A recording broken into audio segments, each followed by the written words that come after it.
Good morning, everyone. Welcome to Momma Jo's Kitchen.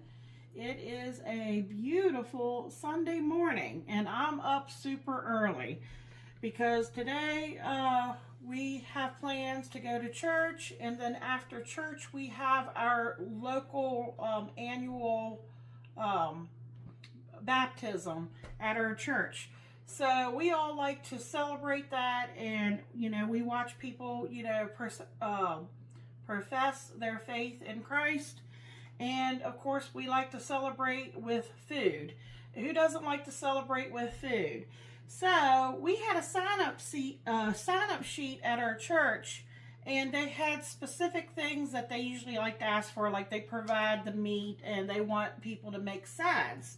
So I thought I would make something very simple, very easy, and something that most people like. Corn on the cob. So we're going to do it in the slow cooker here. So this is just a regular large slow cooker. I'm not sure how many quarts it is, but I wanted to show you all how I have the corn already cut up. What I've done is I bought, let me see, 5 packs. So I actually bought, and there's 4 ears of corn to a pack, so I had 20. But my crock pot actually won't fit all 20 of them. So I'm going to cook these a little bit, later on, maybe today or tomorrow for Michael. But for the event that we're going to, what I did was either I would cut them in half or I would cut them into thirds. If you cut them into thirds, then of course you have more to go around because you have a lot of other side dishes. So if somebody grabs a small one like this, they're going to have plenty of other things on their plate to eat. And what I've done is I've stacked them, as you can see, up and down. And the reason why I've done that is to get more in there. So I've got all the smaller ends of the corn, inserted down into the crock pot. And now I can take the rest of them and just set them sideways like this.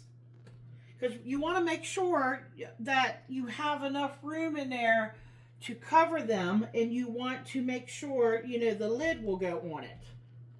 So I've only got a few pieces here, so let me get them in here, a few more pieces. Now, because this is slow cooker, don't worry about the fact that, a lot of people, you're not supposed to boil corn very long. Well, it takes quite a bit of time for your slow cooker to get to a boiling stage. We're going to fix it up so that all you have to do is set it, and I'm going to put it on low for like 4 hours, and it's going to be ready to take. It'll be done then, because it'll probably, by the time 4 hours goes along, because I've made this many times, and everybody loves my corn when I fix it this way. Of course, this is fresh, super sweet corn. I did buy it already shucked, and most of the silk was removed. I did have to take my little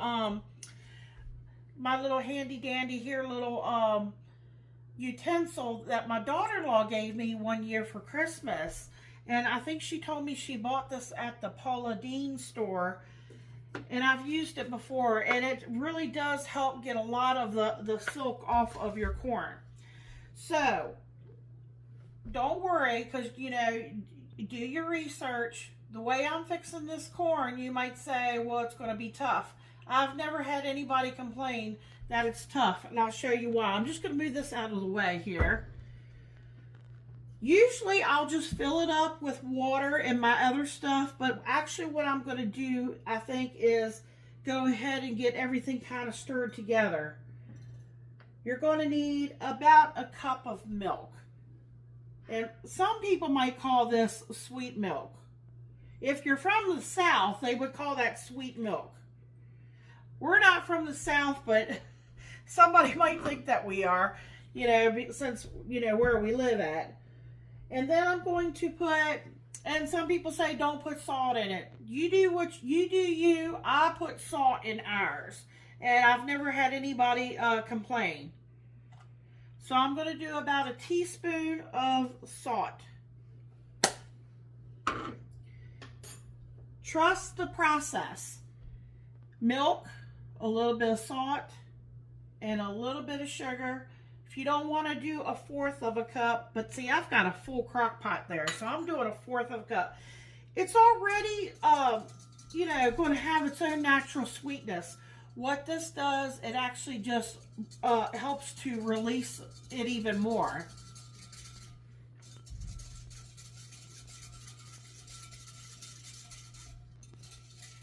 So I'm just making sure and try to get it a little bit dissolved here. Now this may seem like a lot, but I'm putting in a stick of butter. But then again, we have here, I guess that would be a dozen ear of corn. And I'm just going to let it melt on its own. So I'm just going to stick the butter. I might just like break it in half and just put it here and maybe over here. Let me move this stuff over so you can see.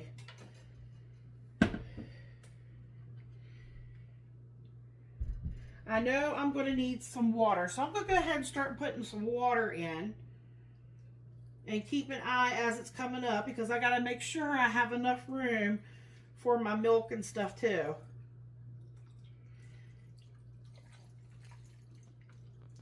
Now it's optional, you could put pepper, but some people, especially children, they might be a little finicky, so you could always leave that out and let people put their own on.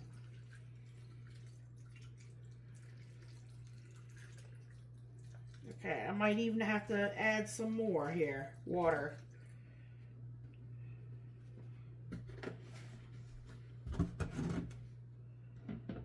Okay, so I can go ahead and add that on top.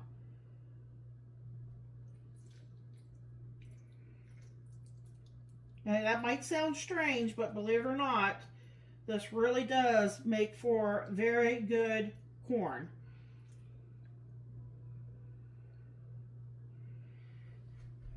I would like for, you know, because when you put the lid on this and you slow cook it, you do have a little bit of steam buildup, but I want to cover that just a little bit more. So I'm opening up here some more spring water. There's a little piece of silk there I must have missed. Now don't forget that butter has to melt, so, okay, so it's close to the top.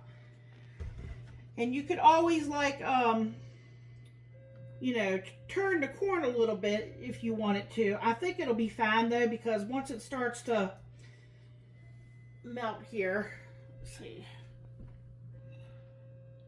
That butter still has to melt, so think about that. Okay, I'm going to get this in my slow cooker over here. I'm going to turn it on low, and I'm going to, I'm guessing about 4 hours. And then I'll probably, you know, because we're going to take it straight up, you know, I'll turn it off and I'll lock my slow cooker, because I have one of those locking lids on it, because where we're going, it's basically over the mountain. And so that way it doesn't make a real big mess if you have like a rubber seal. Mine has like a rubber seal, and it, you know, it'll lock down. And yeah, watch how that corn will disappear. So hopefully, because where we're going to be at, we might not have any reception. I'm hoping to get a taste test for you all. If there is a taste test, it'll be in the short section on my channel. Okay, folks, that's all there is. This is a great, you know, summer, fall, anytime dish that will feed a crowd, and you won't have to worry about, you know, seasoning it much. You can just, you know, pull it out and eat it. All right, folks, I hope everybody has a wonderful and blessed day, and please come back.